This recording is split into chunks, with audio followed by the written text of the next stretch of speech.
आपकी सूचना। अध्यक्ष महोदय, राज्य के सरकारी विभागों में राज्य कर्मियों को अपने पद के अनुसार उसे 7वें वेतन आयोग के तहत मूल वेतन के साथ ग्रेड पे दिया जा रहा है और लेवल भी निर्धारित है, जबकि बीपीएससी टीआर1, बीपीएससी पीआर2, बीपीएससी टीआर3 द्वारा चयनित अध्यापक एवं सक्षमता पास विशिष्ट शिक्षकों को का ना ही ग्रेड पे निर्धारित किया गया है और ना ही लेवल तय किया गया है।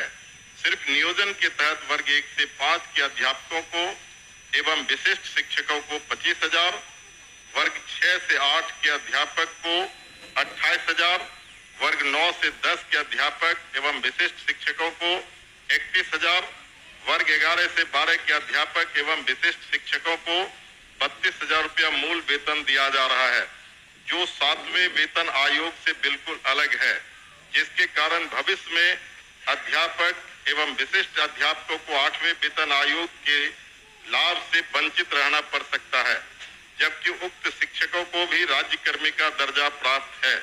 अतः उक्त शिक्षकों के हित में पद के अनुसार शिक्षकों को ग्रेड पे तथा लेवल निर्धारित करने हेतु हम सदन के माध्यम से सरकार का ध्यान आकृष्ट कराते हैं। माननीय मंत्री शिक्षा विभाग। अध्यक्ष महोदय, वस्तु स्थिति यह है कि पंचायती राज संस्थाओं एवं नगर निकाय संस्थाओं द्वारा नियुक्त शिक्षकों को समान कार्य के बदले समान वेतन देने से संबंधित माननीय सर्वोच्च न्यायालय में दायर SLP संख्या 20/2018 बिहार सरकार एवं अन्य बनाम बिहार माध्यमिक शिक्षक संघर्ष समिति एवं अन्य के साथ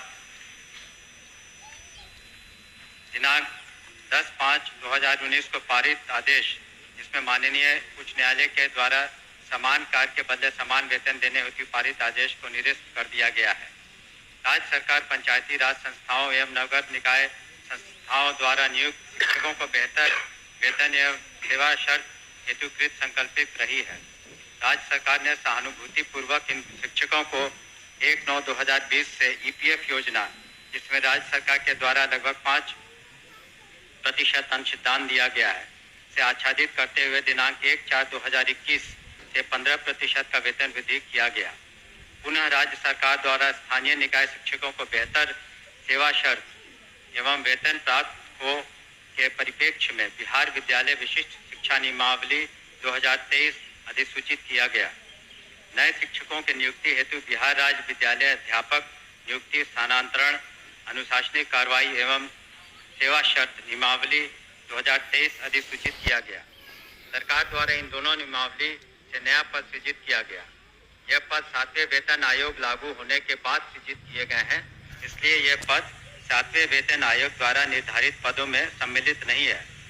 सरकार द्वारा सरकार के अन्य बहुत सारे पद सृजित किए जाते हैं जो 7वें वेतन आयोग में सम्मिलित नहीं होते हैं। इन दोनों नियमावली के तहत वर्ग 1 से 5 के शिक्षकों को 25,000, वर्ग 6 से 8 के शिक्षकों को 28,000, वर्ग 9 से 10 के शिक्षकों को 31,000 एवं वर्ग 11 से 12 के शिक्षकों को 25,000 प्रारंभिक वेतन निर्धारित करते हुए पे मैट्रिक्स का निर्धारण किया गया। उक्त नियमावली के तहत शिक्षकों को बेहतर प्रोन्नति का लाभ दिया गया। अगले संभावित जो वेतन आयोग 8वां वेतन आयोग में ये शिक्षा विभाग द्वारा इन विद्यालय अध्यापकों एवं विशिष्ट शिक्षकों के वेतन मान को उचित स्तर पर निर्धारित करने हेतु वित्त विभाग को अनुशंसित किया जाएगा। महोदय, मैं पूरे वक्तव्य को मैं सुना। सरकार बीपीएससी का एग्जामिनेशन लेकर के सरकार ने घोषणा किया कि वो राज्यकर्मी होंगे। दूसरी बात की सरकार ने ही घोषणा किया कि सक्षमता परीक्षा पास जो कर जाएंगे शिक्षक वो राज्यकर्मी होंगे। तो जब राज्यकर्मी होंगे तब फिर क्या औचित्य है कि आप उसको 7वें वेतन के लाभ से अलग रखेंगे, उस श्रेणी में नहीं रखेंगे? क्यों उसको राज्यकर्मी का दर्जा देते हुए और राज्यकर्मी की घोषणा करते हुए उस लाभ से सरकार क्यों वंचित रखना चाहती है, ये मैं जानना चाहता हूं। माननीय मंत्री। अध्यक्ष महोदय, इसमें जो विचार विमर्श किया गया वित्त विभाग से, ऐसी बात नहीं है कि सहानुभूति तो पूरी रखी गई। एक और आंकड़ा मैं पढ़ना चाहूंगा सदन के सामने। वर्ष 2003 में जो नियुक्त प्रशिक्षित शिक्षा मित्र थे, प्रारंभ में उनका नियत वेतन प्रति माह था 1500, जो वर्तमान सकल वेतन प्रति माह हो गया 31,340। वर्ष 2006 में नियुक्त पंचायत प्रखंड नगर शिक्षक थे 5000, उनका वर्तमान सकल वेतन प्रति माह हो गया 29,410। वर्ष 2010 में नियुक्त पंचायत प्रखंड नगर शिक्षक 7000 था वेतनमान, तो उनका हो गया आज के दिन में 29,410। वर्ष 2013 में नियुक्त पंचायत प्रखंड नगर शिक्षक 10,000 थे, उनका आज के दिन में 29,410 सकल वेतन प्रति माह हुआ। ये वित्त विभाग की सोच थी कि इनका 7वें वेतन आयोग से आच्छादित नहीं होंगे और इनके लिए अलग से उन्होंने एक पे मैट्रिक्स बनाई। लेकिन साथ ही हमने ये भी कहा कि भविष्य में जब 8th पे कमीशन लागू होगा तो उसमें फिटमेंट कमेटी बैठती और फिटमेंट कमेटी जिस श्रेणी में ये फिट करेंगे उसमें उनको आच्छादित करेंगे। धन्यवाद।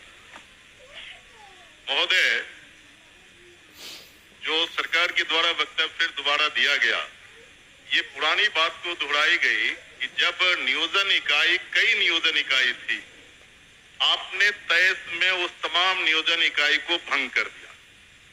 अब जिला स्तर पर नियोजन इकाई आपने गठित कर दिया, जितने जिला है उतने ही नियोजन इकाई है, और आपने आपके फैसले से सरकार ने फैसला लिया कि अब तमाम जो पहली प्रक्रिया थी उसको हम समाप्त करते हैं और बीपीएससी से एग्जामिनेशन लेकर के हम शिक्षक को बहाल करेंगे और वो राज्यकर्मी होंगे।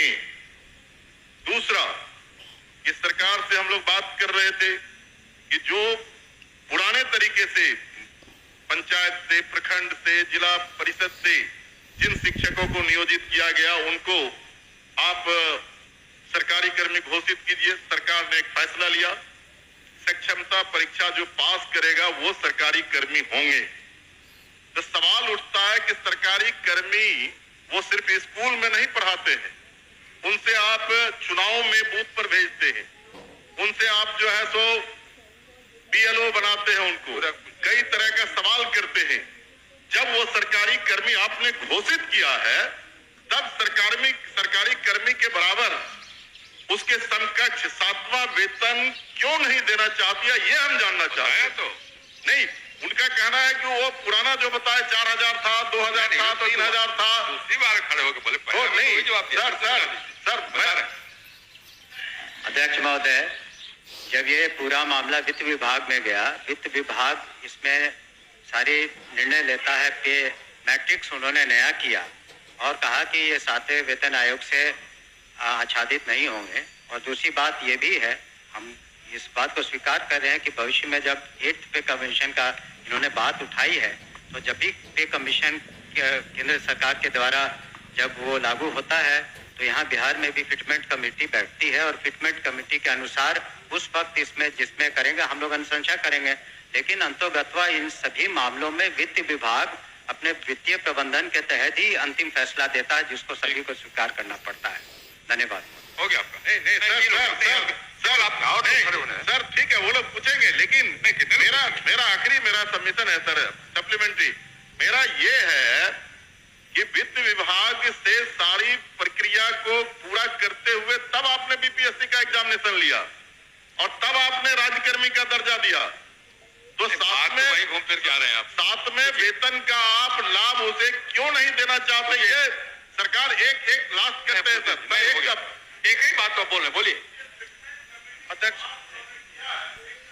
जाएगा कह तो रहे, हमने तो कहा ही कि जब 8th कमीशन का जो उसमें फाइंडिंग्स आएंगी, तब बिहार में जब फिटमेंट कमेटी होगी तो अलग अलग विभाग का उसमें टेकअप किया जाता है, तो उस वक्त विचार किया जाएगा निश्चित रूप से। धन्यवाद। ओके अध्यक्ष महोदय, वर्ष 2023 में नियोजित शिक्षकों को महागठबंधन की सरकार में राज्यकर्मी का दर्जा दिया गया था महोदय। और ध्यान जो शिक्षकों के हित में उनके पद के अनुसार ग्रेड पे और उनका लेवल जो तय करना है वो सरकार कब तक देने का विचार रखती है? यदि देने का विचार रखती है तो कब तक, नहीं तो क्यों? एक ही बात हो रही है। आपके माध्यम से मैं शॉर्ट में 2 पूरक पूछना चाहता हूं। क्या सरकार को ग्रेड पे निर्धारण करने में आर्थिक बोझ आ रही है? और यदि ये आर्थिक बोझ आ रही है तो सरकार बतावे कि कितने की आर्थिक बोझ आ रही है, तब जो है वो इनको करने में क्या कठिनाई आ रही है आर्थिक बोझ आने में? ये मेरा सवाल है। बैठिए, और कोई पूछने वाले नहीं ना है? चलिए आप बताइए। महोदय, ये तो जब ऐसे मामले वित्त विभाग में जाते हैं तो नीति निर्धारण और सारी समीक्षा वित्त विभाग करती है, तो वित्त विभाग का निर्णय सभी को मान्य होता है और इस पर क्या आंतरिक जो वित्तीय बोझ रहेगा सभी चीजों का कैलकुलेशन उन्होंने किया होगा, तभी इस तरह का उन्होंने इस निर्णय पर पहुंचे जिसके बारे में हमने सदन को अवगत किया। अध्यक्ष सूचना को पढ़े। अध्यक्ष